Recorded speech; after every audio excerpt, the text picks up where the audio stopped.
Hello everyone, I am पारस और आज हम डिस्कस करेंगे class 12th chemistry D and F block chapter. Complete revision करेंगे हम वन शॉट में। ठीक है, तो देख लेते हैं। हमारे पास चैप्टर का नेम है D and F block element. First point देख लेते हैं, the element in which the last electron entered in n-1 d orbital, उनको हम डी ब्लॉक एलिमेंट बोल देते हैं। तो डी ब्लॉक एलिमेंट कौन से होते हैं? जिनका लास्ट इलेक्ट्रॉन डी ऑर्बिटल में एंटर करता है, या मैं ऐसे बोलते हैं n-1 डी ऑर्बिटल में एंटर करता है, उनको हम डी ब्लॉक एलिमेंट बोल देते हैं। ठीक है।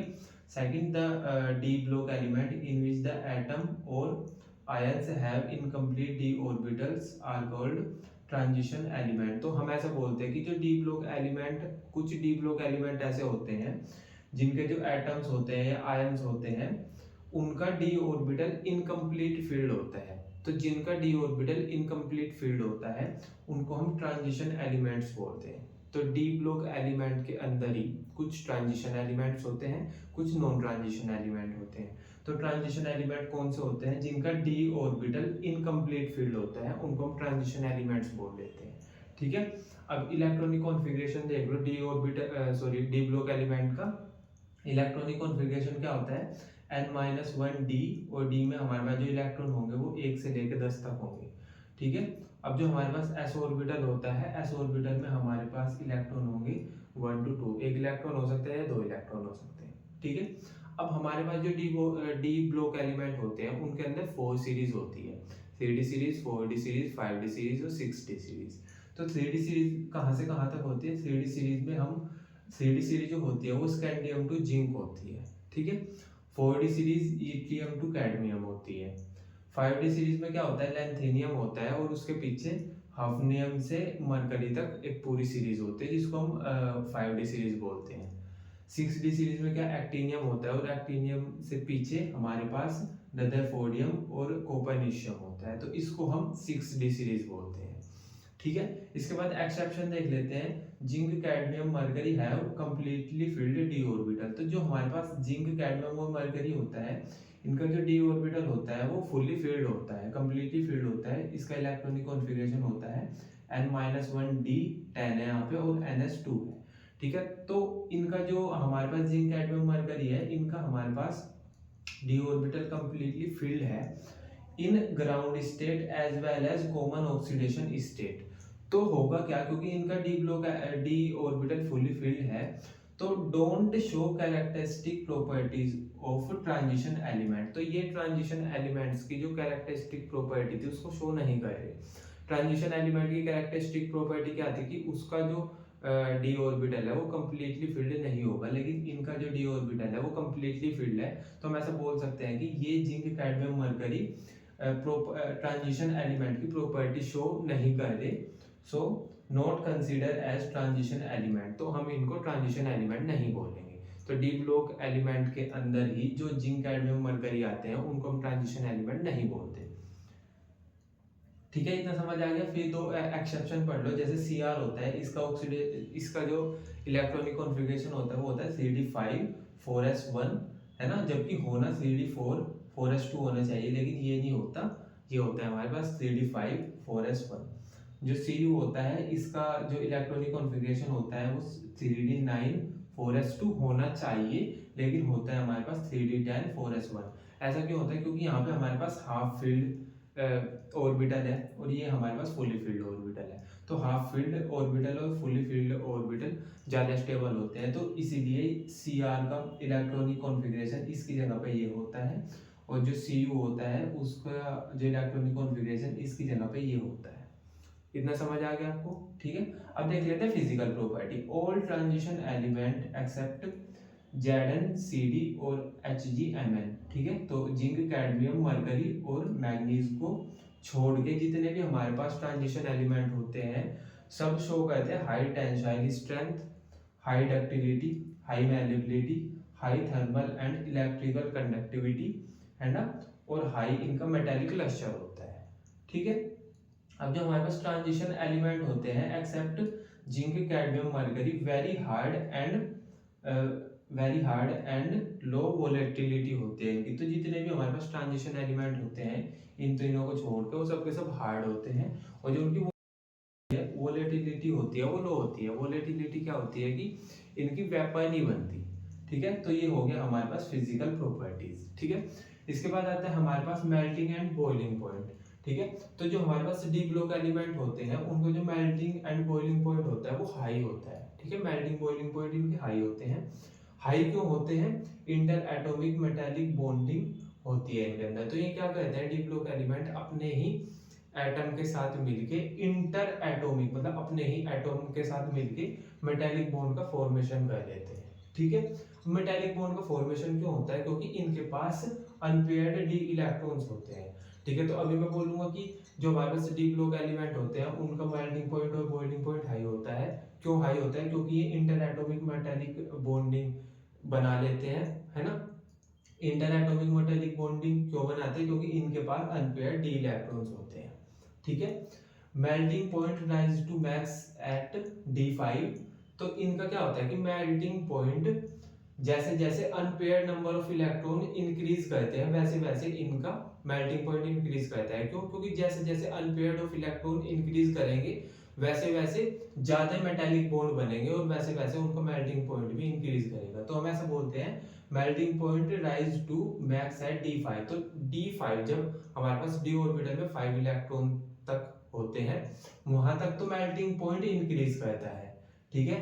तो हुआ क्या कि जैसा हमारे पास इसका ग्राफ देखो, जैसा हमारे पास ये है 3D सीरीज है, तो 3D सीरीज में जो हमारे पास मेल्टिंग पॉइंट है वो ऐसे इंक्रीज करता जा रहा है। क्यों इंक्रीज करता जा रहा है? क्योंकि हमारे पास नंबर ऑफ जो अनपेयर्ड इलेक्ट्रॉन है वो ऐसे ऐसे इंक्रीज करते जा रहे हैं, ठीक है। तो हमारे पास मेल्टिंग पॉइंट भी इंक्रीज करेगा, ठीक है। तो हम क्या कहते हैं कि D5 मतलब जिस एलिमेंट के इलेक्ट्रॉनिक कॉन्फ़िगरेशन में D5 इलेक्ट्रॉन है वहां तक ये इंक्रीज करेगा एक्सेप्ट Mn एंड Tc, है ना। मैग्नीज और टेक्नीशियम ये इसके एक्सेप्शन है। इनका क्या होता है कि देखो जैसे ये हमारे पास 3D सीरीज है, 3D सीरीज में Ti से लेके ऐसे इंक्रीज कर रहा है लेकिन Mn का डिक्रीज कर गया।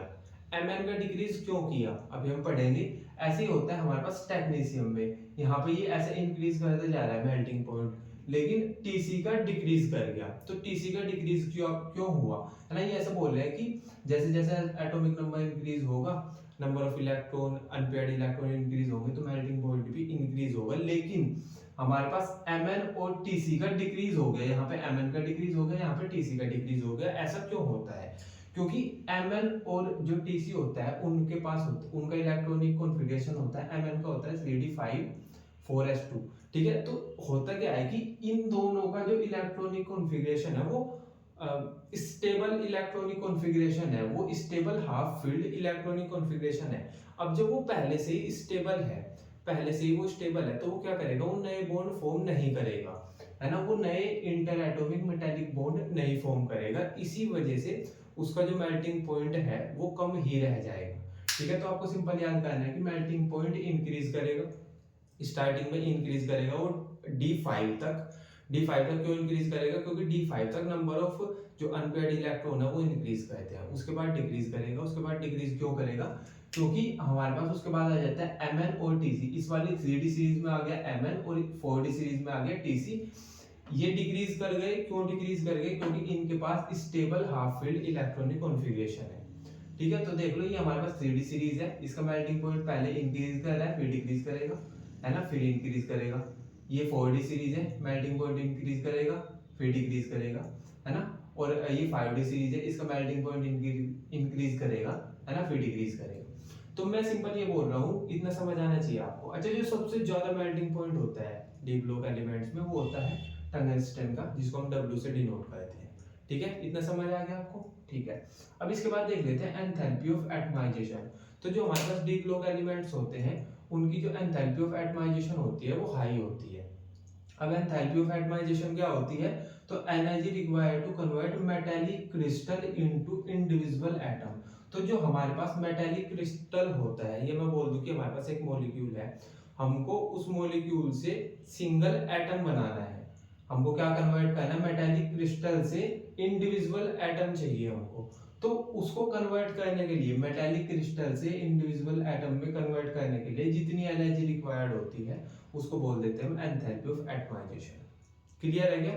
सेकंड पॉइंट देख लेते हैं, it increase reach to maximum in the middle of each series decrease. तो ये क्या ये ऐसा बोल रहे हैं कि पहले तो ये इंक्रीज करेगी, मतलब जो एंथैल्पी ऑफ एटमाइजेशन है, जैसे जैसे हम एटॉमिक नंबर बढ़ाएंगे वैसे वैसे इंक्रीज करेगी, फिर ये डिक्रीज करेगी। अब जो इसका एंथैल्पी ऑफ एटमाइजेशन का ग्राफ होता है वो सेम इसके जैसा होता है।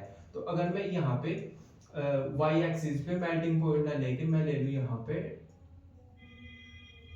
एंथैल्पी ऑफ एटमाइजेशन लिख दिया मैंने वाई एक्सिस पे, और मैं एक्स एक्सिस पे हमारे पास एटॉमिक नंबर, तो सेम ही ग्राफ होता है एंथैल्पी ऑफ एटमाइजेशन का भी।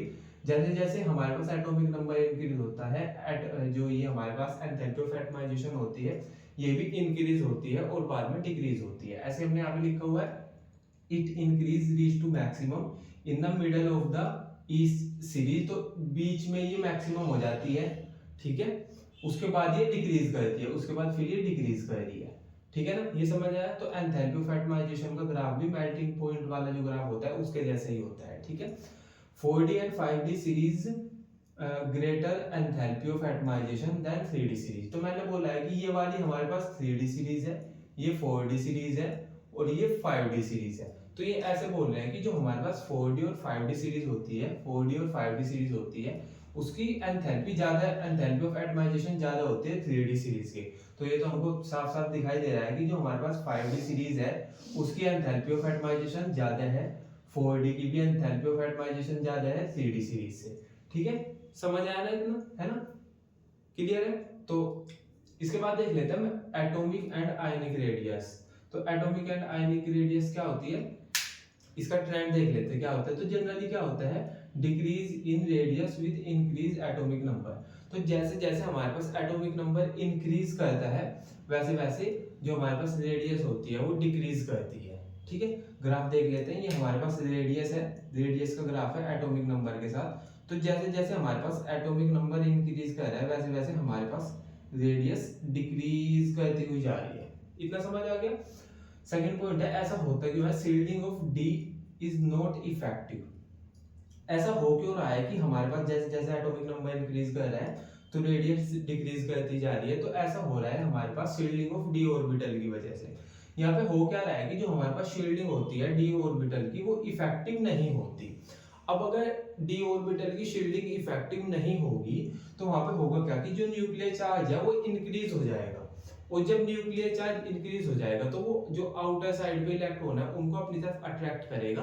और जैसे हमारे पास न्यूक्लियर चार्ज इंक्रीज हो गया, आउटर साइड पे इलेक्ट्रॉन को ये अपनी तरफ अट्रैक्ट करेगा, तो फिर ये रेडियस कम हो जाएगी, है ना, ये रेडियस कम हो जाएगी, ठीक है। तो हम ऐसा बोलते हैं कि हमारे पास रेडियस पहले रेडियस डिक्रीज करती है जैसे जैसे एटॉमिक नंबर इंक्रीज करता है। क्यों होता है ऐसा, क्योंकि हमारे पास शील्डिंग ऑफ डी ऑर्बिटल होती है, shielding of D orbital not effective. यहाँ पे जो डी ऑर्बिटल की शील्डिंग है वो इफेक्टिव नहीं होती, जिसकी वजह से क्या होता है कि न्यूक्लियर चार्ज इंक्रीज कर जाता है। अब अगर न्यूक्लियर चार्ज इंक्रीज करेगा तो हमारे पास रेडियस कम हो जाएगी, ठीक है। The element of 4D, the element of 4D and 5D series almost same size. तो हमारे पास जो 4D सीरीज है ये और जो 5D सीरीज है ये वाली, ठीक है, इन दोनों का जो हमारे पास एलिमेंट होते हैं उनका सेम साइज होता है। अब ये सेम साइज क्यों होता है ये देख लो, वो होता है लेंथेनॉइड कॉन्ट्रैक्शन के लिए। अब लेंथेनॉइड कॉन्ट्रैक्शन क्या होता है, इसमें क्या होता है, फिलिंग ऑफ 4f जो हमारे पास ऑर्बिटल है बिफोर 5D सीरीज। तो ये क्या होता है कि जो हमारे पास 5D ऑर्बिटल होता है इससे पहले 4f ऑर्बिटल फिल हो जाता है। अब अगर जो हमारे पास 4f ऑर्बिटल है वो 5D से पहले फिल हो जाएगा तो होता क्या है कि हमारे पास 5f ऑर्बिटल की ना पूरा शील्डिंग होती है, पूरा शील्डिंग होती है। और अगर ये जो 4f ऑर्बिटल की पूरा शील्डिंग होती है और 5D से पहले 4f फिल हो गया तो पूरा शील्डिंग की वजह से यहाँ पे जो न्यूक्लियर चार्ज होता है वो इंक्रीज हो जाता है, और अगर न्यूक्लियर चार्ज इंक्रीज होगा तो रेडियस हमारे पास डिक्रीज होगी। तो इसी वजह से हमारे पास जो 4D सीरीज होती है और जो 5D सीरीज होती है इनकी रेडियस सेम होती है, इनका साइज सेम होता है। देख लेते हैं आयनाइजेशन एंथैल्पी। तो आयनाइजेशन एंथैल्पी क्या होती है, जैसे हमारे पास कोई एटम है, हमने उसमें से एक इलेक्ट्रॉन को बाहर निकाल लिया, तो जब हम किसी एटम से उसका एक इलेक्ट्रॉन बाहर निकालेंगे तो उस पर +1 चार्ज आ जाएगा, तो वो आयनाइज हो गया, मतलब वो आयन बन गया, एटम से वो आयन बन गया, ठीक है। तो अब मैं ये बोल रहा हूँ कि जब हम किसी एटम से उसका आयन बनाते हैं तो जितनी एनर्जी लगती है उसको हम आयनाइजेशन एंथैल्पी या आयनाइजेशन एनर्जी बोलते हैं। ठीक है, तो हमको पढ़ना है आयनाइजेशन एंथैल्पीज। ठीक है, तो इसके बारे में देख लेते हैं। इन ईच सीरीज हमारे पास कितनी सीरीज है डी ब्लॉक एलिमेंट में, 3D सीरीज, 4D, 5D और 6D। ठीक है, तो in each series ionization enthalpy increase from left to right. तो जब हम 3D सीरीज में डी ब्लॉक एलिमेंट में 3D सीरीज में लेफ्ट टू राइट जाते हैं तो हमारे पास जो आयनाइजेशन एंथैल्पी है वो इंक्रीज करती है। ठीक है, due to increased nuclear charge filling of inner D orbital. तो अब हम जब हम लेफ्ट टू राइट जाते हैं तो हमारे पास आयनाइजेशन एंथैल्पी इंक्रीज करती है। ऐसा क्यों होता है? क्योंकि हमारे पास यहाँ पे इनर डी ऑर्बिटल्स की फीलिंग होती है, मतलब इनर डी ऑर्बिटल जो होते हैं उनमें इलेक्ट्रॉन फिल होते हैं, और जहाँ पे इनर डी ऑर्बिटल की फीलिंग होती है वहां पे क्या होता है कि जो हमारे पास न्यूक्लियर चार्ज है ना वो इंक्रीज कर जाता है। ठीक है, तो हमारे पास जो आयनाइजेशन एंथैल्पी है वो भी हमारे पास इंक्रीज कर जाती है। ठीक है, तो सिंपल हमने देखा ionization enthalpy left to right जाने पे इंक्रीज करती है। ऐसा क्यों होता है? क्योंकि हमारे पास filling of inner D orbital होती है। जब हमारे पास इनर डी ऑर्बिटल फिल होता है तो वहां पे जो न्यूक्लियर चार्ज है वो इंक्रीज हो जाता है, जिसकी वजह से आयनाइजेशन एनर्जी भी या आयनाइजेशन एंथैल्पी भी इंक्रीज हो जाती है। ठीक है, 5D element possesses higher ionization enthalpy than 3D and 4D elements। तो हमारे पास जो 3D और 4D सीरीज होती है उससे ज्यादा जो आयनाइजेशन एंथैल्पी होती है वो 5D की होती है। ऐसा क्यों होता है ये देख लो। ग्रेटर इफेक्टिव न्यूक्लियर चार्ज, तो हमारे पास क्या होता है क्योंकि जो हमारे पास न्यूक्लियर चार्ज है वो 5D सीरीज के एलिमेंट्स का ज्यादा होता है। ठीक है, और जब हमारे पास ऐसा होता क्यों है, मतलब जो न्यूक्लियर चार्ज है वो ज्यादा क्यों हुआ है? क्योंकि ineffective shielding of nucleus bye 4f electron. तो 5D सीरीज में क्या हुआ है कि हमारे पास 4f इलेक्ट्रॉन की फिलिंग हुई है, और क्योंकि वहां पे 4f इलेक्ट्रॉन्स की फिलिंग हुई है जिसकी वजह से इनइफेक्टिव शील्डिंग देखने को मिलती है। और जब इनइफेक्टिव शील्डिंग देखने को मिलती है तब हमारे पास जो न्यूक्लियर चार्ज है वो इंक्रीज हो जाता है। और अगर न्यूक्लियर चार्ज इंक्रीज होगा तो हमारे पास जो 5D एलिमेंट है उनकी आयनाइजेशन एंथैल्पी ज्यादा हो जाएगी 3D और 4D सीरीज से। ठीक है, इसके बाद आता है ऑक्सीडेशन स्टेट।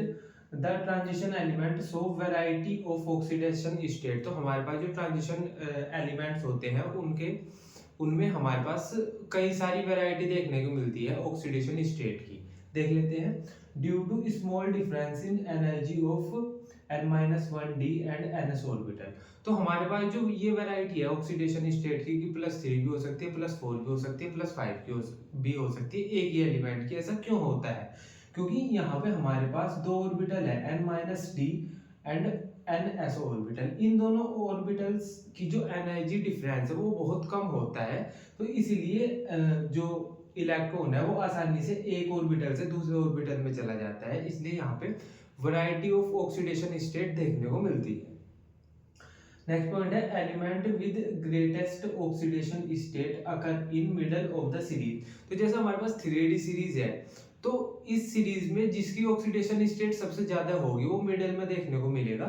इसका एग्जांपल है जैसा Mn मैग्नीज, इसकी ऑक्सीडेशन स्टेट +2 से +7 तक हो सकती है, मतलब +2 +3 +4 +5 +6 +7 तक इसकी ऑक्सीडेशन स्टेट हो सकती है, और ये अपनी जो सीरीज होती है उसके मिड में आता है। ठीक है, element in beginning of series exhibit fewer oxidation state. तो जो हमारे पास 3D series, 4D series, 5D series के एलिमेंट होते हैं, जो सबसे फर्स्ट एलिमेंट होता है या जो इनिशियली एलिमेंट होते हैं उनकी जो ऑक्सीडेशन स्टेट होती है वो कम होती है। जैसे हमारे पास स्कैंडियम है, ये पहला ही एलिमेंट है अपनी सीरीज का, तो इसकी ऑक्सीडेशन स्टेट होती है +3। ठीक है, तो देख लेते हैं next point. The highest oxidation number achieved in TiX4 VF5 CrF6। तो हमारे पास कुछ मॉलिक्यूल है, तो यहाँ पे जो Ti की ऑक्सीडेशन नंबर है +4 है, V की जो हमारे पास ऑक्सीडेशन नंबर है वो +5 है, Cr की जो ऑक्सीडेशन नंबर है वो +6 है। तो Ti को इसके हाईएस्ट ऑक्सीडेशन नंबर तक किसने पहुंचाया? X ने। X क्या होता है? हैलोजन फैमिली होती है। ठीक है, V को इसके हाईएस्ट ऑक्सीडेशन नंबर तक किसने पहुंचाया? F ने। ठीक है, और Cr को इसके हाईएस्ट ऑक्सीडेशन नंबर तक किसने पहुंचाया? F ने। ठीक है। तो बेसिकली हमने यहाँ पे ऐसे ही लिखा है the highest oxidation number achieved in, तो हमारे पास कुछ मॉलिक्यूल है जिनमें जो हमारे पास कुछ एलिमेंट है उन्होंने अपने हाईएस्ट ऑक्सीडेशन नंबर को अचीव किया है। ठीक है। अब नेक्स्ट पॉइंट देखो, the ability of fluorine to stabilize the higher oxidation state. तो हमारे पास जो फ्लोरीन होता है इसके पास एबिलिटी होती है जो हमारे पास एटम को स्टेबलाइज कर देती है उसकी हाईएस्ट ऑक्सीडेशन नंबर में।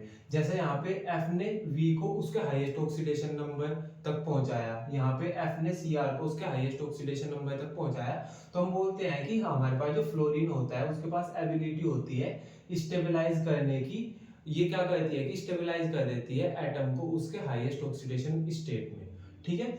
अब ऐसा होता क्यों है, ऐसा फ्लोरीन करता क्यों है, क्योंकि due to high lattice energy, जो हमारे पास फ्लोरीन होता है उसकी लैटिस एनर्जी हाई होती है इसलिए ये कर पाता है।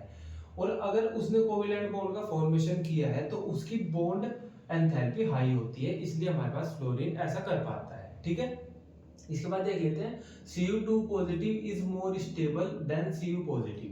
तो Cu2 पॉजिटिव इससे ज्यादा स्टेबल होता है।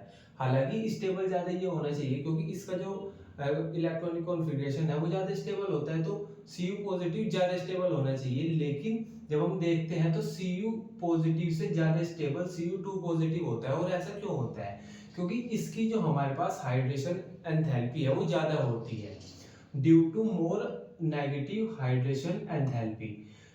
होता क्या है कि हमारे पास इसकी जो हाइड्रेशन एंथैल्पी होती है वो नेगेटिव होती है। नेगेटिव मतलब एनर्जी रिलीज हो रही है। ठीक है। तो जब ये वाटर के कांटेक्ट में आता है तो खूब सारी एनर्जी रिलीज करता है। उस एनर्जी को ये Cu पॉजिटिव लेता है और Cu पॉजिटिव से Cu2 पॉजिटिव में कन्वर्ट हो जाता है। ठीक है। तो इसीलिए हम बोलते हैं कि Cu2 पॉजिटिव ज्यादा स्टेबल होता है। ठीक है।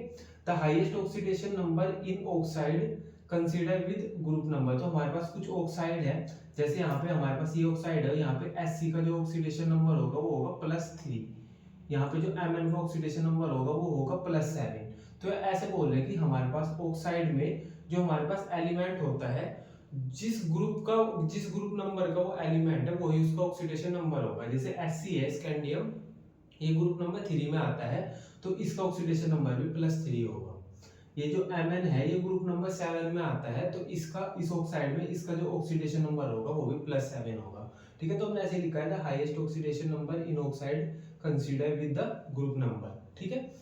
Ability of oxygen to stabilize these higher oxidation state exceed fluorine. तो हमारे पास क्या होता है, एबिलिटी होती है ऑक्सीजन के पास भी एटम को उसकी हायर ऑक्सीडेशन स्टेट में स्टेबलाइज करने की।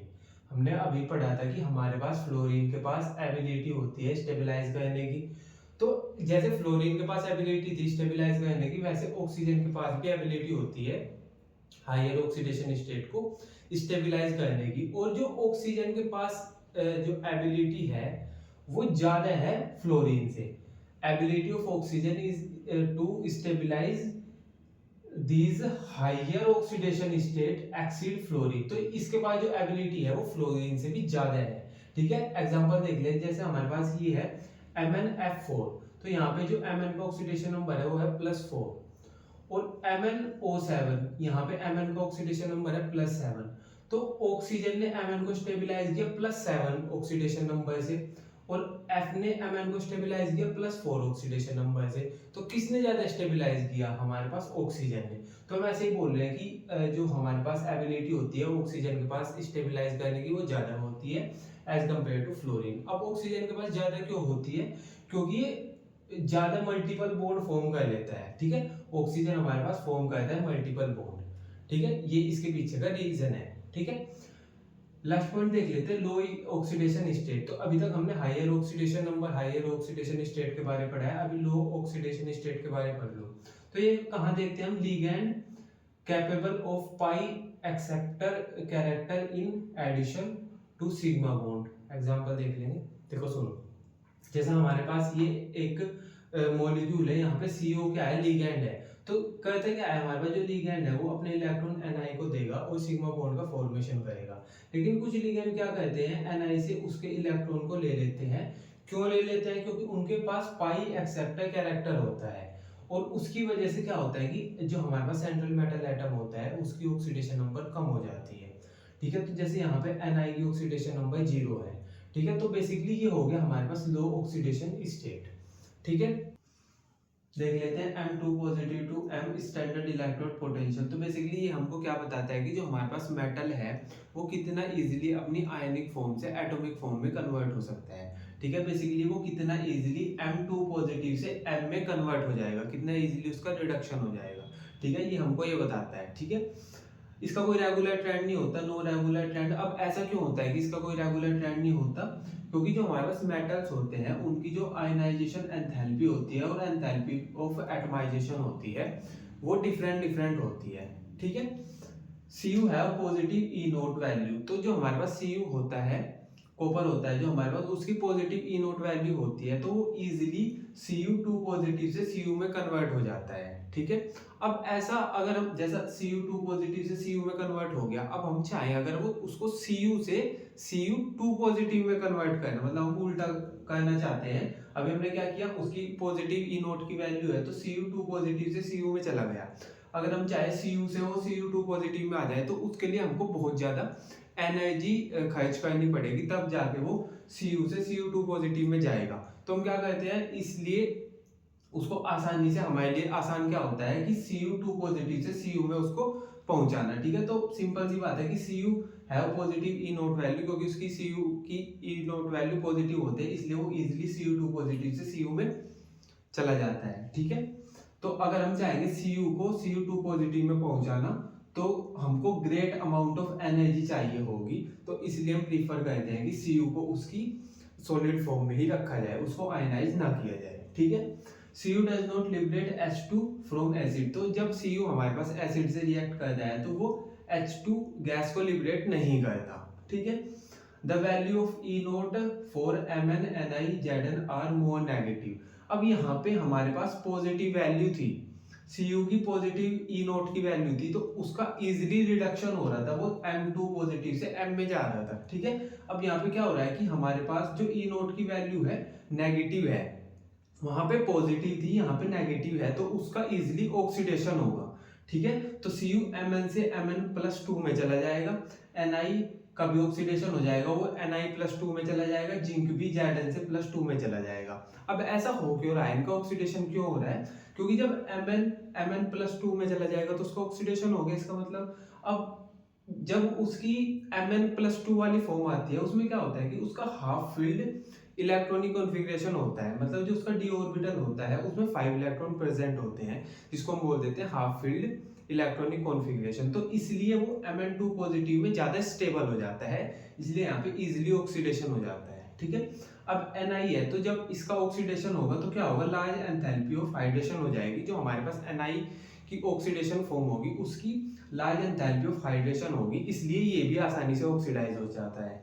ठीक है, फिर हमारे पास Zn आता है, ये Zn+2 में जब जाएगा तो इसका कंप्लीटली फील्ड, इसका जो डी ऑर्बिटल है वो कंप्लीटली फिल्ड हो जाएगा। ठीक है, मींस हमारे पास जो D है उसमें 10 इलेक्ट्रॉन फिल हो जाएंगे, तो हम इसको इसलिए बोल देंगे कि Zn+2 बहुत ज्यादा स्टेबल फॉर्म है, तो इसलिए यहाँ पे Zn का आसानी से ऑक्सीडेशन हो जाएगा। तो हमको सिंपल ये याद रखना है कि हमारी ई नोट की वैल्यू नेगेटिव होती है, इसलिए Mn Ni और Zn, ठीक है, आसानी से इनका ऑक्सीडेशन हो जाता है ना, क्योंकि इनके ई नोट की वैल्यू नेगेटिव होती है, जिसकी पॉजिटिव होगी उसका रिडक्शन हो जाएगा। ठीक है, इसका अभी एक ग्राफ है, अभी हमने पढ़ा कि Mn Ni और Zn की नेगेटिव वैल्यू होती है ना, तो यहाँ पे आपको दिख रही है कि इसकी भी कम होती है वैल्यू, Mn की, Ni की भी कम होती है, Zn की भी कम होती है, इसलिए इनका ऑक्सीडेशन हुआ है। ठीक है, अभी देख लेते हैं Mn metal 3 positive to metal 2 positive standard electrode potential. तो ये हमको बताता है कि जो हमारे पास मेटल है वो कितना इजीली +3 से +2 में जा सकता है। ठीक है, नो रेगुलर ट्रेंड, इसका भी कोई रेगुलर ट्रेंड नहीं होता। हाई वैल्यू ऑफ Mn और Zn, तो Mn की भी हाई वैल्यू होती है, Zn की भी हाई वैल्यू होती है, इसलिए ये आसानी से +2 स्टेट में चले जाएंगे, +3 से +2 स्टेट में चले जाएंगे। ठीक है, तो +2 स्टेट में यहाँ Mn+2 स्टेट में चला गया। ठीक है, और यहाँ पे Zn से Zn+2 में चला गया। अब होता क्या है कि ये Mn Mn से +2 में जाके हाफ फील्ड इलेक्ट्रॉनिक कॉन्फ़िगरेशन आ गया इसके पास, मींस जो इसका d ऑर्बिटल था उसमें 5 इलेक्ट्रॉन आ गए, ठीक है। इसीलिए हम इसको मोर स्टेबल फॉर्म बोल देंगे, इसीलिए ये आसानी से +2 स्टेट में जा रहा है, ठीक है। इसीलिए आसानी से इसका रिडक्शन हो रहा है, ठीक है। अब यहाँ पे हम बोल देंगे कि जब Zn से Zn+2 में गया तो उसका जो d ऑर्बिटल था वो फुल्ली फिल्ड हो गया और वो ज्यादा स्टेबल हो गया, इसलिए हम इसको बोल देंगे कि Zn+2 ज्यादा स्टेबल स्टेट है, ठीक है। लो वैल्यू ऑफ Sc, अब जो हमारे पास E नोट की लो वैल्यू होती है Sc की, अभी क्या था हाई वैल्यू थी E नोट की, तो आसानी से वो +2 स्टेट में चला गया। अब लो वैल्यू होती है Sc की, अब जब लो वैल्यू हो गया Sc की तो वो क्या करेगा, +3 से +2 में नहीं जाएगा, वो +3 में ही रहेगा। सिंपल याद रखना कि अगर हाई वैल्यू है तो +3 से +2 में चला जाएगा, अगर लो वैल्यू है तो +3 से +2 में नहीं जाएगा, +3 में ही रहेगा, ठीक है। तो Sc क्या कहता है कि +3 में ही रहता है। +3 में क्यों रहता है वो, क्योंकि +3 में उसके पास नोबल गैस कॉन्फ़िगरेशन होता है, नोबल गैस कॉन्फ़िगरेशन को हम स्टेबल कॉन्फ़िगरेशन बोलते हैं, ठीक है। लो वैल्यू ऑफ Fe, अगर Fe की लो वैल्यू होगी तो भी वो Fe 3 पॉजिटिव में ही रहेगा, +2 में नहीं जाएगा, 3 पॉजिटिव से +2 में नहीं जाएगा, ठीक है। तो Fe 3 पॉजिटिव में रहता है और जब 3 पॉजिटिव में Fe होता है उसके पास d5 इलेक्ट्रॉनिक कॉन्फ़िगरेशन होता है, मतलब जो उसका d ऑर्बिटल होता है उसमें 5 इलेक्ट्रॉन होते हैं, जिसको हम हाफ फील्ड इलेक्ट्रॉनिक कॉन्फ़िगरेशन बोलते हैं। तो इसलिए ये भी +3 में रहना पसंद करता है, ठीक है। इसके बाद आता है chemical reactivity and E naught value, metal in first series 3d except Cu,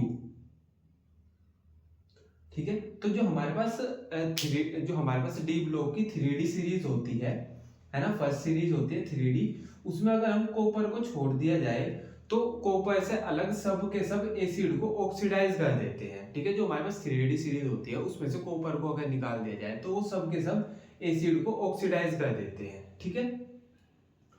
large value of E note, तो जो हमारे पास Mn3 पॉजिटिव होता है और CO3 पॉजिटिव होता है, इनके E नोट की वैल्यू ज्यादा होती है। हमने यहाँ भी तो पढ़ा है ये कि Mn के जो हमारे पास E नोट है हाई वैल्यू होती है ना भाई, जो हमारे पास Mn है, Mn+3 है, CO+3 है, तो इनके E नोट की वैल्यू हाई होती है, इसलिए क्या होता है कि इनका आसानी से रिडक्शन हो जाता है, ये +3 से +2 में चले जाते हैं, इनका आसानी से रिडक्शन हो जाता है, और जिनका आसानी से रिडक्शन हो जाता है वो ऑक्सीडेशन एजेंट बोलते हैं हम उनको, ठीक है। तो इसलिए हम इनको बोल देंगे स्ट्रॉन्गेस्ट ऑक्सीडाइजिंग एजेंट। क्यों बोल रहा है, क्योंकि इनका आसानी से रिडक्शन हो रहा है, खुद का रिडक्शन कर रहे हैं, ठीक है, इसलिए हम इनको ऑक्सीडाइजिंग एजेंट बोल देंगे, ठीक है। इसके बाद आता है नेगेटिव वैल्यू ऑफ TiVCr+2, तो इनकी जो E नोट की वैल्यू होती है नेगेटिव होती है। अब अगर इनके E नोट की वैल्यू नेगेटिव है तो इनका ऑक्सीडेशन होगा, भाई जिनकी पॉजिटिव थी उनका रिडक्शन हो रहा था, इनकी नेगेटिव है तो इनका ऑक्सीडेशन होगा, और जब इनका खुद का ऑक्सीडेशन हो रहा है तो ये एजेंट किस चीज के हो गए, रिडक्शन के, तो हम इनको बोल देंगे कि ये स्ट्रॉन्ग रिड्यूसिंग एजेंट है, ठीक है। अब जो ये होता है हमारे पास TiVCr, ये क्या कहते हैं, लिबरेट करते हैं हाइड्रोजन गैस, जब ये एसिड से रिएक्शन करते हैं तो ये हाइड्रोजन गैस को लिबरेट करते हैं, ठीक है। अब जो हमारे पास Cr+2 से जब ये Cr+3 में जाएगा, इसका ऑक्सीडेशन हो जाएगा, तो Cr+3 क्यों ज्यादा स्टेबल होता है, क्योंकि उसके पास T2G3 इलेक्ट्रॉनिक कॉन्फ़िगरेशन होता है, ये पॉइंट भी याद रखना, ठीक है। अब आता है मैग्नेटिक प्रॉपर्टीज, तो transition metal generally have one और मोर अनपेयर्ड इलेक्ट्रॉन, तो जो हमारे पास ट्रांजिशन मेटल होती है उसके पास एक या एक से ज्यादा अनपेयर्ड इलेक्ट्रॉन होते हैं, इसलिए हम उनको बोल देते हैं पैरामैग्नेटिक, ठीक है।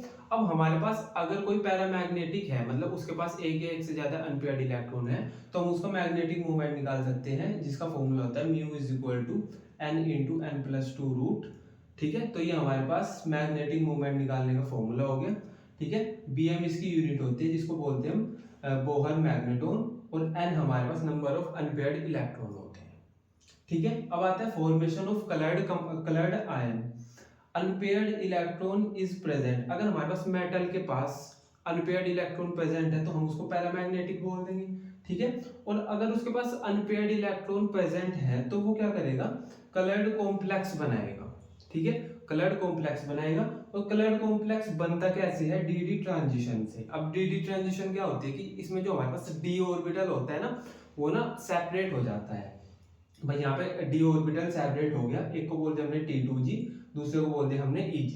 तो जो T2G का इलेक्ट्रॉन है, जब इसके पास एनर्जी आती है तो इसको एब्जॉर्ब करके T2G से Eg में चला जाता है, ठीक है। तो इसी को हम D से D में चला गया तो हम इसको बोलते हैं कि DD ट्रांजिशन हो गया यहाँ पे, ठीक है। तो बेसिकली जब कलर्ड कॉम्प्लेक्स का फॉर्मेशन होता है तो वहां पे DD ट्रांजिशन देखने को मिलता है, ठीक है। अनपेयर्ड इलेक्ट्रॉन इज एब्सेंट, अगर हमारे पास जो मेटल है उसके पास अनपेयर्ड इलेक्ट्रॉन नहीं है तो हम उसको डायमैग्नेटिक बोल देंगे और वो हमारे पास कलरलेस कॉम्प्लेक्स का फॉर्मेशन करेगा, ठीक है। इतना क्लियर हो गया आपको, है ना। अब देख लेते हैं फॉर्मेशन ऑफ कॉम्प्लेक्स कंपाउंड। तो हमारे पास जो फॉर्मेशन होता है कॉम्प्लेक्स कंपाउंड का वो देख लेते हैं। तो स्मॉल साइज, इनका साइज स्मॉल होता है, हाई चार्ज डेंसिटी होती है, present of vacant D orbital, इनके पास वैकेंट डी ऑर्बिटल होते हैं। अब जब इनके पास वैकेंट डी ऑर्बिटल होंगे तो जब लिगेंड आएगा वो अपना इलेक्ट्रॉन आसानी से वैकेंट डी ऑर्बिटल में दे देगा और हमारे पास कॉम्प्लेक्स कंपाउंड का फॉर्मेशन हो जाएगा, ठीक है। इसके बाद देख लेते हैं catalytic properties. Transition metal have ability to adopt multiple oxidation state to form complex. तो हमारे पास जो ट्रांजिशन मेटल होती है ना, इनकी ना डिफरेंट ऑक्सीडेशन स्टेट हो सकती है, मतलब जैसा एक से ज्यादा इनकी ऑक्सीडेशन स्टेट हो सकती है, ठीक है। तो इसीलिए इनमें एक बिहेवियर आ जाता है जिसको हम कैटालिटिक प्रॉपर्टी बोल देते हैं, ठीक है। तो अब हमारे पास जैसा ये है वैनेडियम है, ये कॉन्टैक्ट प्रोसेस में कैटालिटिक प्रॉपर्टी शो करता है। जो हमारे पास हेबर्स प्रोसेस होती है उसमें finally divided Fe catalytic property show करता है, ठीक है। कैटालिटिक हाइड्रोजनेशन होती है उसमें निकिल हमारे पास कैटालिटिक प्रॉपर्टी शो करता है, ठीक है। तो बेसिकली कैटालिटिक प्रॉपर्टी कब शो होती है, जब हमारे पास जो मेटल है वो एक से ज्यादा ऑक्सीडेशन स्टेट में रह सकता है, ठीक है। इसके बाद आता है हमारे पास formation of interstitial complex. Interstitial complex का फॉर्मेशन कैसा होता है देख लेते हैं। Transition element have tendency to form interstitial compound with hydrogen, carbon और नाइट्रोजन। तो बेसिकली होता क्या है कि ये ट्रांजिशन एलिमेंट्स होते हैं, ये एक स्ट्रक्चर बनाते हैं और उस स्ट्रक्चर में हाइड्रोजन, कार्बन और नाइट्रोजन में से कोई भी ट्रैप हो जाता है, ठीक है। जो ये स्ट्रक्चर बनाते हैं उसमें कुछ इंटरस्टिशियल स्पेस बचा रहता है, ठीक है। इंटरस्टिशियल स्पेस क्या होता है कि उस स्ट्रक्चर में थोड़ी सी जगह बची रहती है जिसको हम इंटरस्टिशियल स्पेस बोलते हैं। अब वो जो इंटरस्टिशियल स्पेस है उसमें हाइड्रोजन, कार्बन और नाइट्रोजन में से कोई एक ट्रैप हो जाता है और जिसको हम बोल देते हैं इंटरस्टिशियल कॉम्प्लेक्स, ठीक है। नॉन स्टिकियोमेट्रिक, तो ये नॉन स्टिकियोमेट्रिक होते हैं जैसे TIC, Mn4, NFe3, NVH0.56, ठीक है। हार्ड इनकी ये हार्ड होते हैं, कंडक्टिविटी इनकी हाई होती है और हाई मेल्टिंग पॉइंट होता है और ये इनर्ट होते हैं, ठीक है। अब देख लेते हैं alloy formation. D block element है ऑलमोस्ट सिमिलर एटॉमिक साइज। तो ये ना जो डी ब्लॉक एलिमेंट होते हैं इनका ना साइज ना सिमिलर होता है, एक दूसरे का सेम साइज होता है। These element can mutually substitute their position in crystal। तो जब इन क्रिस्टल का फॉर्मेशन करते हैं तो एक दूसरे की पोजीशन को सब्स्टिट्यूट कर लेते हैं, मतलब एक की जगह पे कोई दूसरा लग जाता है जाके, क्यों? क्योंकि इनका भाई साइज सेम होता है, ठीक है। तो इसलिए ये आसानी से एलॉय फॉर्मेशन कर लेते हैं, ठीक है। तो these element can mutually substitute their position in crystal, ठीक है। अब कुछ एग्जांपल देख लो, जैसे हमारे पास Cr है, VWMO Mn, ये क्या कहते हैं प्रोडक्शन ऑफ स्टील में यूज आते हैं। जो ब्रास होता है वो जब हम एलॉय बनाते हैं कॉपर और जिंक का तब यूज आता है। ब्रोंज जब हम कॉपर और टिन में यूज आता है, ठीक है। तो इतना आपको क्लियर होना चाहिए। तो अभी हम डी ब्लॉक के अंदर हम 2 कंपाउंड पढ़ते हैं, एक होता है K2Cr2O7 पोटेशियम डाइक्रोमेट, एक होता है KMnO4 जिसको बोलते हैं पोटेशियम परमैंगनेट। तो अभी देख लेते हैं K2Cr2O7, ठीक है। तो पोटेशियम डाइक्रोमेट इसका फॉर्मूला होता है K2Cr2O7। इसकी प्रिपरेशन देख लेते हैं। It is obtained by fusion of chromite ore. तो क्रोमाइट ओर का जब हम फ्यूजन कराते हैं तब हमारे पास K2Cr2O7 का फॉर्मेशन होता है, कई सारे स्टेप्स होते हैं। अब जो ये क्रोमाइट ओर होता है इसका फॉर्मूला होता है FeCr2O4, ठीक है। तो जब हम FeCr2O4 को हम Na2CO3 × 7O2 के साथ फ्यूज कराते हैं तो हमारे पास Na2Cr2O4 मतलब सोडियम क्रोमेट का फॉर्मेशन होता है, ठीक है। ये हमारे पास मेल्टेड फॉर्म में होता है, ठीक है। तो हमारे पास सोडियम क्रोमेट बन गया, इसके साथ बना Fe2 O3 प्लस 8 CO2। फिर हमने यहाँ से सोडियम क्रोमेट उठाया Na2CO4, इसके साथ हमने ऐड किया H2SO4, तो हमारे पास बन गया Na2Cr2O7 सोडियम डाइक्रोमेट। ठीक है, इसके साथ O बना Na2SO4 और प्लस H2O।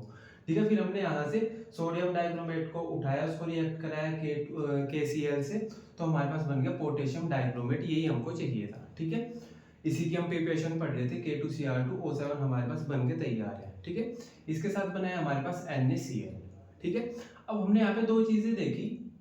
एक देखा हमने क्रोमेट CrO4 2 नेगेटिव है ना, जैसे यहाँ पे है CrO4, तो इसके ऊपर है 2 नेगेटिव, तो इसको बोलते हैं हम क्रोमेट।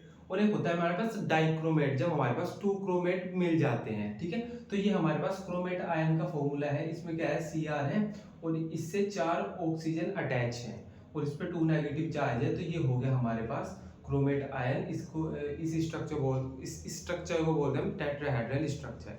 अब अगर इसके दो मॉलिक्यूल मिल जाए तो वो कुछ ऐसा दिखाई देंगे। ठीक है, इसको बोलते हैं हम बाइकार्बोनेट। इसमें क्या होगा कि हमारे पास दो क्रोमेट आयन मिक्स हो गए, है ना।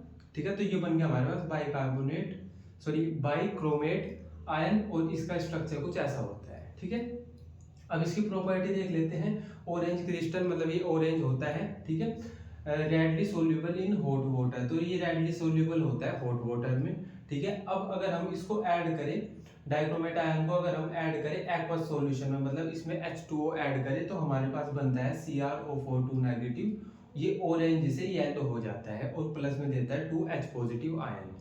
अगर हम इसको ऐड करें Cr2O7 2 नेगेटिव को हम एल्कलाइन सॉल्यूशन में ऐड करें, मींस हम इसको ऐड करें OH के साथ। ठीक है, तो हमारे पास बनेगा CrO4 2 नेगेटिव, और ये प्लस में इसके साथ H2O का फॉर्मेशन होगा, और ये जो रिएक्शन होगी फॉरवर्ड रिएक्शन होगी। ठीक है, इसके बाद आता है कि अगर हम CrO4 2 नेगेटिव को एसिडिक सॉल्यूशन में ऐड करें, मतलब H पॉजिटिव है जिसके पास, उसमें ऐड करें, तो हमारे पास फॉर्मेशन होगा Cr2O7 2 नेगेटिव का, प्लस में H2O बनेगा, और ये वाली रिएक्शन होगी बैकवर्ड रिएक्शन। ठीक है, अब देख लेते हैं जो हमारे पास K2Cr2O7 होता है, ये हमारे पास ऑक्सीडाइजिंग एजेंट होता है ना। और जो ऑक्सीडाइजिंग एजेंट होता है उनका खुद रिडक्शन होता है। ठीक है, तो ये हमारे पास रिडक्शन हो रहा है यहाँ पे Cr2O7 2 नेगेटिव से ये Cr+3 में जा रहा है। ठीक है, तो ये हमारे पास रिडक्शन हो रहा है K2Cr2O7 का। ठीक है, अब जिसका रिडक्शन होता है वो दूसरे का ऑक्सीडेशन कराता है, तो हम इसलिए इसको बोलते हैं कि ये स्ट्रॉन्ग ऑक्सीडाइजिंग एजेंट है। ठीक है, तो ये हमारे पास कई सारे एलिमेंट्स का ऑक्सीडेशन कराता है। जैसे यहाँ पे इसने आयोडाइड से आयोडीन बना दिया, यहाँ पे I नेगेटिव से I2 बन गया, तो ये I का हमारे पास ऑक्सीडेशन हो गया, है ना। आयोडाइड से हमने आयोडीन का फॉर्मेशन देख लिया। अब हमारे पास है सेकेंड एग्जाम्पल है, जब ये ऑक्सीडेशन करा रहा है अदर एलिमेंट्स का। हमारे पास यहाँ पे सल्फाइड है, हमने सल्फाइड से इसने सल्फाइड से सल्फर बना दिया H2S में, S से ये मतलब H2S से हमारे पास S बन गया, और यहाँ पे ऑक्सीडेशन हुआ है इसका। थर्ड एग्जांपल में देख लो, Fe2 पॉजिटिव से Fe3 पॉजिटिव में चला गया, तो यहाँ भी Fe का ऑक्सीडेशन हो रहा है। Sn+2 से Sn+4 में चला गया, तो यहाँ भी हमारे पास ऑक्सीडेशन हो रहा है। ठीक है, और ये ऑक्सीडेशन कौन करा रहा है, मतलब K2Cr2O7 बोल लूं मैं, या फिर बोल लूं मैं Cr2O7 2 नेगेटिव। तो ये हमारे पास एक रिडक्शन हो रहा है, और ये ऑक्सीडेशन ऑक्सीडेशन ऑक्सीडेशन ऑक्सीडेशन हो रहा है। तो अगर हम एडिशन कर दे हाफ सेल का, मतलब हमारे पास दो हाफ सेल है, एक हाफ सेल में तो रिडक्शन हो रहा है, एक हाफ सेल में ऑक्सीडेशन हो रहा है, तो इन चार में ऑक्सीडेशन हो रहा है। कौन ऑक्सीडेशन करा रहा है, जिसका रिडक्शन हो रहा है Cr2O7। तो हम क्या करें, इसके साथ अगर हमको इनमें से किसी एक रिएक्शन का एडिशन देखना हो, ठीक है, तो हम क्या करेंगे, जैसे हमने ये एक तो रिएक्शन ये वाली उठा ली और एक Fe वाली उठा ली, हम इन दोनों का एडिशन कर देंगे। ठीक है, हमने क्या किया, एडिशन बोथ हाफ रिएक्शन, तो हमारे पास एक हाफ रिएक्शन ये है, एक हाफ रिएक्शन ये है, क्योंकि Cr2O7 का रिडक्शन हो रहा है और ये ही इन सब का ऑक्सीडेशन करा रहा है। तो हम क्या कहते हैं कि इनमें से एक रिएक्शन उठाएंगे, इसके साथ ऐड करेंगे, है ना। कोई सी भी रिएक्शन उठाकर हम इस रिएक्शन के साथ ऐड कर सकते हैं। ठीक है, क्योंकि पर्टिकुलर ये ऑक्सीडेशन करा तो यही रहा है ना। तो हम एक एग्जांपल देख लेते हैं। हम क्या कहते हैं, इस वाली रिएक्शन को उठाते हैं, इस वाली रिएक्शन को इसके साथ ऐड करेंगे, तो हमको देखने को मिलेगा Cr2O7 2 negative plus 14H positive plus 6Fe2 positive, देंगे हमको Cr+3 प्लस 6Fe+3 और प्लस H2O। ठीक है, तो ये हमारे पास एडिशन हो गया बोथ रिएक्शन का। ठीक है, अब Fe की जगह पे कोई सी और रिएक्शन, ये Sn वाली भी रिएक्शन ले सकते थे। ठीक है, इतना समझ आ गया आपको। तो अभी देख लेते हैं पोटेशियम परमैंगनेट, जिसका फॉर्मूला होता है KMnO4। ठीक है, तो इसकी देख लेते हैं प्रिपरेशन। फर्स्टली हम इसको बनाते हैं, इट इज प्रिपेयर्ड बाय पायरुलोसाइट और जिसका फॉर्मूला होता है MnO2। तो हम क्या कहते हैं, MnO2 को रिएक्ट कराते हैं KOH के साथ, ऐड करते हैं ऑक्सीजन, तो हमारे पास फॉर्मेशन होता है K2MnO4 प्लस H2O। फिर हम क्या कहते हैं, K2MnO4 को यहाँ से उठाते हैं, इसमें 4H पॉजिटिव ऐड करते हैं, तो हमारे पास फॉर्मेशन हो जाता है KMnO4, जिसको बोल लेते हैं हम पोटेशियम परमैंगनेट। उसके साथ बनता है हमारे पास MnO2 और साथ में बनता है हमारे पास H2O। ठीक है, इसके बाद जो हमारे पास इसका कमर्शियल मेथड होता है वो होता है ये। इसमें क्या करते हैं, हम MnO2 लेते हैं, इसको फ्यूज कराते हैं with KOH, oxidized with air और KNO3, इन दोनों में से कोई एक ले सकते हैं। ठीक है, तो हमारे पास MnO2 से MnO4 2 नेगेटिव का फॉर्मेशन हो जाएगा। ठीक है, फिर हम MnO4 2 नेगेटिव को उठाएंगे, इसका इलेक्ट्रोलिटिक ऑक्सीडेशन करा देंगे इन अल्कलाइन सॉल्यूशन। ठीक है, तो इसका इलेक्ट्रोलिटिक ऑक्सीडेशन करा देंगे अल्कलाइन सॉल्यूशन में, तो हमारे पास MnO4 2 नेगेटिव से MnO4 नेगेटिव का फॉर्मेशन हो जाएगा। ठीक है, अब इसका एक लैबोरेटरी मेथड होता है, उसमें क्या करते हैं, हम Mn आयन लेते हैं, Mn2 पॉजिटिव लेंगे, H2O8O2 नेगेटिव के साथ इसको रिएक्ट कराएंगे, साथ में H2O ऐड करेंगे, तो हमारे पास MnO4 नेगेटिव का फॉर्मेशन हो जाएगा। ठीक है, साथ में बनेगा हमारे पास SO4 नेगेटिव और 16H पॉजिटिव आयन। ठीक है, तो बेसिकली ये हमारे पास 3 मेथड होते हैं KMnO4 को प्रिपेयर करने के, पोटेशियम परमैंगनेट को प्रिपेयर करने के। ठीक है, इसके बाद देखते हैं स्ट्रक्चर। तो हमारे पास एक स्ट्रक्चर होता है MnO4 2 नेगेटिव का, जिसको बोल देते हैं हम मैग्नेट।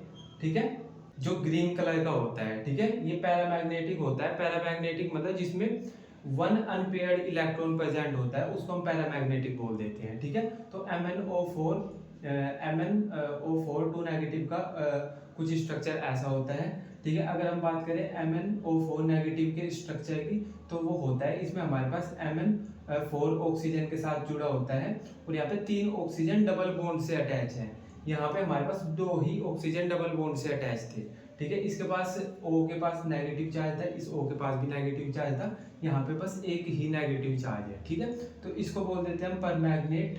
ठीक है, ये पर्पल कलर का होता है, ये डाईमैग्नेटिक नेचर इसका होता है। ठीक है, अब जो यहाँ पे पाई बॉन्ड बना है, डबल बॉन्ड को पाई बॉन्ड बोल देते हैं, तो यहाँ पे जो पाई बॉन्ड का फॉर्मेशन हुआ है वो कैसे हुआ है, p ऑर्बिटल ऑफ ऑक्सीजन, तो हमारे पास जो ऑक्सीजन है उसके जो p ऑर्बिटल है वो अटैच हुआ d ऑर्बिटल ऑफ Mn और उसने पाई बॉन्ड का फॉर्मेशन कर दिया। ठीक है, तो हमारे पास जो O का p ऑर्बिटल था और Mn का जो d ऑर्बिटल था उसने मिलकर पाई बॉन्ड का फॉर्मेशन किया। ठीक है, इसके बाद आते हैं हमारे पास प्रॉपर्टीज। तो डार्क पर्पल कलर, तो इसका कलर जो होता है वो डार्क पर्पल कलर का होता है, ये charge transfer from oxygen to Mn। तो ये जो हमारे पास ऑक्सीजन से Mn पे चार्ज ट्रांसफर होता है इसमें। ठीक है, स्ट्रॉन्ग अच्छा, अगर हम KMnO4 को अगर हम 513 केल्विन टेम्परेचर दे तो ये बन जाएगा K2MnO4, साथ में रिलीज होगा MnO2 प्लस O2। ठीक है, अब ये एक स्ट्रॉन्ग ऑक्सीडाइजिंग एजेंट है, मींस ये अपना रिडक्शन करता है और जो खुद का रिडक्शन करता है वो दूसरा का ऑक्सीडेशन कराता है। तो इसलिए क्योंकि इसका रिडक्शन होता है और ये दूसरों का ऑक्सीडेशन कराता है, तो हम इसलिए इसको बोलते हैं स्ट्रॉन्ग ऑक्सीडाइजिंग एजेंट। ठीक है, अब ये एसिडिक मीडियम में कैसे काम करता है और न्यूट्रल या अल्कलाइन मीडियम में कैसे काम करता है वो देख लो। जैसे हमारे पास जो एसिडिक मीडियम है वहां पे क्या होता है कि MnO4 नेगेटिव होता है और ये रिडक्शन कर लेता है प्लस, क्योंकि हमारे पास एसिडिक मीडियम है तो यहाँ पे MnO4 के साथ हम ऐड करते हैं H पॉजिटिव। ठीक है, तो इसने यहाँ से इलेक्ट्रॉन गेन किए और ये Mn+2 में चला गया, साथ में H2O बना हमारे पास, तो यहाँ पे इसका क्या हुआ, यहाँ पे इसका रिडक्शन हुआ। ठीक है, अब ये इसने खुद का रिडक्शन हो गया, Mn का यहाँ पे रिडक्शन हो रहा है, इसने खुद का रिडक्शन करा लिया। अब ये दूसरे का ऑक्सीडेशन कराएगा, इसलिए हम इसको स्ट्रॉन्ग ऑक्सीडाइजिंग एजेंट बोलते हैं। तो जब ये ऑक्सीडेशन कराता है तो ये आयोडाइड को आयोडीन में बदल देता है, तो यहाँ पे I नेगेटिव से I2 बन गया। फेरस को फेरिक में बदल देता है, Fe+2 से Fe+3 में चला जाता है। ऑक्सीडेट आयन को ये CO2 में बदल देता है, C2O4 नेगेटिव CO2 में चला गया। सल्फाइड आयन को ये सल्फर में बदल देता है, H2 नेगेटिव S में चला गया, ठीक है, सल्फर में चला गया। सल्फाइड टू सल्फेट, तो ये सल्फाइड को सल्फेट में चेंज कर देता है, SO3 नेगेटिव SO4 नेगेटिव में चला गया, ठीक है। नाइट्राइट टू नाइट्रेट, तो ये नाइट्राइट को नाइट्रेट में बदल देता है, NO2 नेगेटिव NO3 नेगेटिव में चला गया, ठीक है। ऐसे ही अगर हम बात करें न्यूट्रल मीडियम या अल्कलाइन मीडियम में क्या होता है, तो MnO4 रिएक्ट करता है H2O से, 3 इलेक्ट्रॉन गेन करता है और MnO2 का फॉर्मेशन करता है, साथ में बचता है 4OH नेगेटिव। यहाँ भी इसने इलेक्ट्रॉन गेन किए हैं, तो यहाँ भी इसका रिडक्शन हुआ है, ठीक है। तो यहाँ भी ऑक्सीडाइजिंग एजेंट की तरह काम करेगा, मतलब एलिमेंट्स का ऑक्सीडेशन कराएगा, ठीक है। तो फर्स्टली क्या होगा, आयोडाइड से ये आयोडेट का फॉर्मेशन कर लेगा, I नेगेटिव से IO3 नेगेटिव बना दिया। थायोसल्फेट से सल्फर का फॉर्मेशन कर देगा, ठीक है। तो यहाँ पे H2O3 2 नेगेटिव से SO4 2 नेगेटिव का फॉर्मेशन हो गया। मैग्नस सोल्ट को ये कन्वर्ट कर देगा MnO2 में, तो ये MnO4 नेगेटिव से MnO2 का फॉर्मेशन हो गया, ठीक है। तो ये बेसिकली हमारे पास होगा कंप्लीट KMnO4 पोटेशियम परमैंगनेट, ठीक है। अब हम देख लेते हैं एप्लीकेशन ऑफ ट्रांजिशन मेटल। हमने अभी ट्रांजिशन मेटल पढ़े, तो उनकी एप्लीकेशन देख लेते हैं। जैसा आयरन और स्टील होती है, ये हमारे पास कंस्ट्रक्शन मटेरियल है हमारे पास, ठीक है। TiO है, ये हमारे पास पिगमेंट इंडस्ट्री में यूज होता है। MnO2 जिंक, NiCd ये हमारे पास बैटरीज में यूज होते हैं। CuAgAu ये हमारे पास कोयल और ऑर्नामेंटल में यूज होते हैं हमारे पास, ठीक है। TiCl4 विद AlCH3 थ्राइज ये पॉलीथीन मैन्युफैक्चर में यूज होता है, ठीक है। Fe हमारे पास हैवर्स प्रोसेस में यूज होता है। AgBr हमारे पास फोटोग्राफी इंडस्ट्री में यूज होता है, ठीक है। Steel, titanium nitride, titanium carbide हमारे पास आर्टिफिशियल जॉइंट रिप्लेसमेंट में यूज होता है, ठीक है। तो इतना समझ आया आपको। देख लेते हैं F ब्लॉक एलिमेंट, जिनको हम इनर ट्रांजिशन एलिमेंट्स भी बोलते हैं, ठीक है। The F block consists of elements in which 4F and 5F are filled। तो हमारे पास F block elements वो वाले elements होते हैं जिनमें इलेक्ट्रॉन 4F और 5F ऑर्बिटल में जाता है, उनको हम F block elements बोल देते हैं, ठीक है। The two series of inner transition metals, जो हमारे पास inner transition metals होते हैं, F block elements होते हैं, उनमें 2 सीरीज होती है। एक होती है 4F सीरीज, जो कि होती है सीरियम टू लिथियम, ठीक है, मतलब Ce से Lu तक होती है वो, ठीक है, जिसको हम लैंथेनॉइड्स बोल देते हैं, ठीक है। सेकंड होती है हमारे पास 5F सीरीज, जो कि होती है थोरियम टू लॉरेंशियम, जिसको हम एक्टिनॉइड्स बोल देते हैं, ठीक है। लैंथेनॉइड एंड ठीक है, हमने इनको लैंथेनॉइड बोल दिया, इस वाली सीरीज को हमने लैंथेनॉइड्स बोल दिया, इस वाली सीरीज को हमने एक्टिनॉइड्स बोल दिया, ठीक है। Lanthanum and actinium don't belong to F block. तो जो हमारे पास लैंथेनियम होता है और जो एक्टिनियम होता है वो F ब्लॉक एलिमेंट्स के अंदर नहीं आते, लेकिन इनकी प्रॉपर्टी जो होती है, इन एलिमेंट्स की जो प्रॉपर्टी होती है वो 4F एंड 5F एलिमेंट्स से मैच कर जाती है, ठीक है। तो हम इनको भी पढ़ लेते हैं, ठीक है। जो हमारे पास लैंथेनॉइड्स होते हैं, उनका जो इलेक्ट्रॉनिक कॉन्फ़िगरेशन होता है वो होता है ये। इनके जो 4F ऑर्बिटल होता है उसमें 0 से लेके 14 इलेक्ट्रॉन्स हो सकते हैं।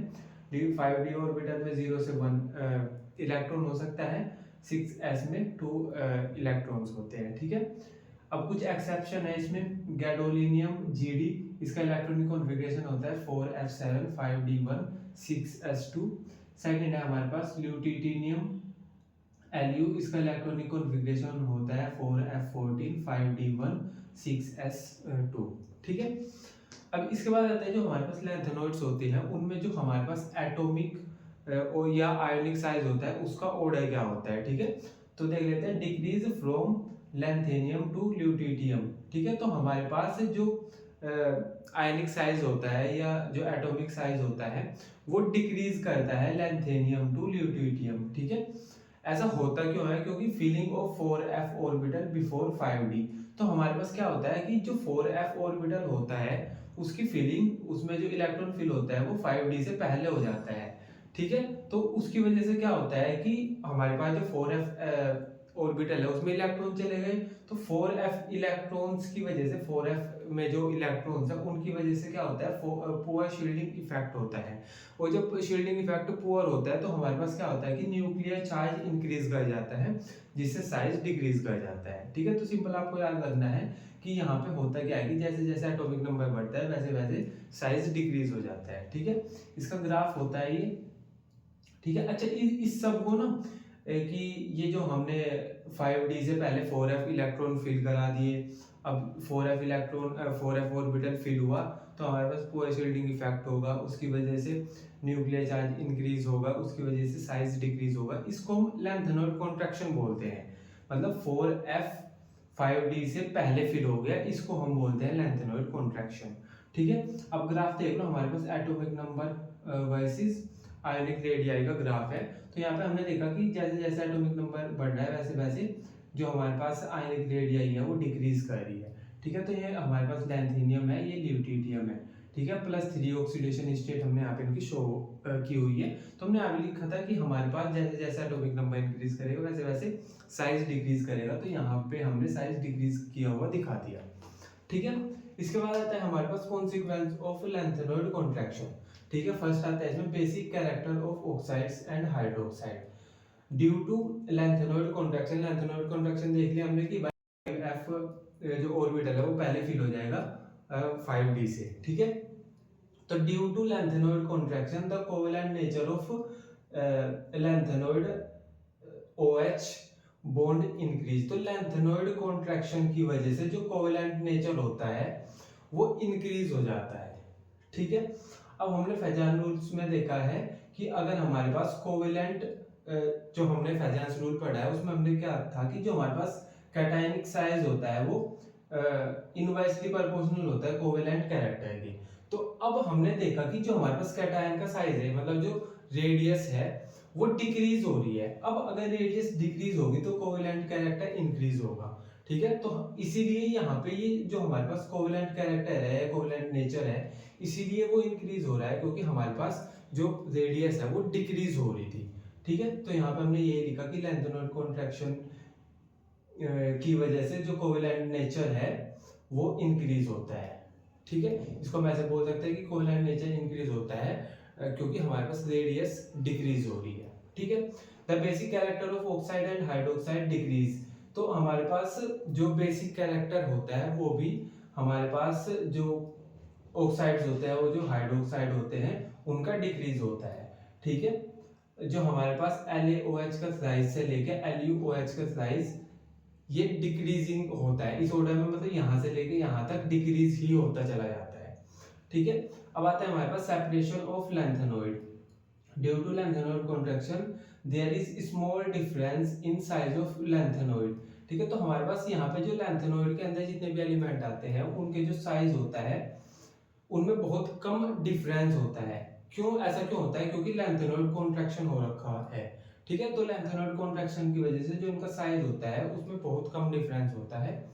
All lanthanoid have quite similar property and they are difficult to separate. तो इनकी जो प्रॉपर्टी होती है, जितने भी हमारे पास लैंथेनॉइड होते हैं उनकी प्रॉपर्टी सिमिलर होती है और उनका साइज में भी बहुत कम डिफरेंस होता है, इसीलिए उनको डिफिकल्टी होती है सेपरेट करने में। ठीक है, इसके बाद आता है हमारे पास oxidation state. Lanthanoid exhibit a principal oxidation state +3। तो जो हमारे पास जनरली लैंथेनॉइड्स होते हैं उनकी जो ऑक्सीडेशन स्टेट होती है वो +3 होती है। Cerium and terbium exhibit oxidation state of +4। Generally तो सारे एलिमेंट्स की +3 होती है, लेकिन जो Ce होता है और जो Tb होता है, सीरियम और टर्बियम, इनकी +4 ऑक्सीडेशन स्टेट होती है। क्यों होती है? क्योंकि Ce+4 जब होती है तो हमारे पास 4f0 होता है, ये नोबल गैस कॉन्फ़िगरेशन है। और Tb की जब +4 होती है तो इसका जो हमारे पास कॉन्फ़िगरेशन है वो होता है 4f7। ठीक है, अब जनरली +3 होती है, पर यहाँ पे Ce की +4 है, Tb की +4 है, Sm की +2 होती है। ऐसा क्यों होता है? क्योंकि इसका इलेक्ट्रॉनिक कॉन्फ़िगरेशन यहाँ पे 4f6 होता है। Eu की +2 होती है, इसका इलेक्ट्रॉनिक कॉन्फ़िगरेशन भी 4f7 होता है।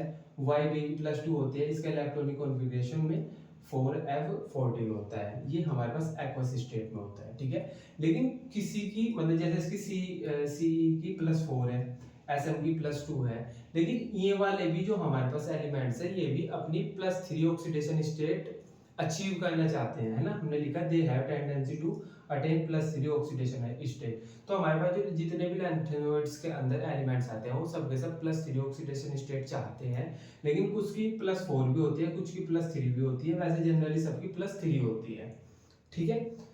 Ce+4 ये हमारे पास एक ऑक्सीडाइजिंग एजेंट है, मतलब इसका खुद का रिडक्शन होता है और ये दूसरों का ऑक्सीडेशन कराता है, तभी हम बोल रहे हैं ऑक्सीडाइजिंग एजेंट है।